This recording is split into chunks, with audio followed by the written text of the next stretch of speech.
এগুলো কোনো গাল গল্প নয়, কোনো কেচ্ছা কাহিনী নয়, এগুলো কিন্তু ইসরায়েলি রিওয়ায়াতও নয়, সহিহ হাদিস। এগুলা নবী সাল্লাল্লাহু আলাইহি ওয়াসাল্লাম হাদিসগুলো বলেছেন। এক সরিষা দানা পরিমাণ মিথ্যা নাই এখানে। এখান থেকে বলতে যাচ্ছিলাম, দোয়া কবুলের অন্যতম একটা উপায় হচ্ছে আপনি কোনো ভালো কাজ করেন গোপনে, যেটা আল্লাহ ছাড়া কেউ জানে না, ওর ওসিলা করে আপনি আল্লাহর কাছে যান, দোয়া কবুল হবে ইনশাআল্লাহ। আরেকটা অপশন হচ্ছে আল্লাহ পাকের যে নাম এবং সিফতগুলো আছে এগুলোকে ওসিলা করে দোয়া করা।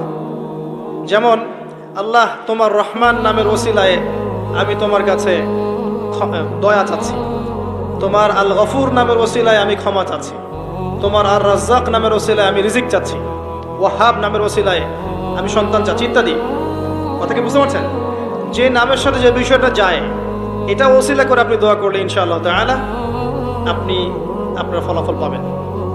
আর একটা সবচেয়ে বড় অস্ত্র শিখিয়ে দিচ্ছি, এটা আমি কাউকে শিখাইনি আজ পর্যন্ত, আজকেই প্রথম।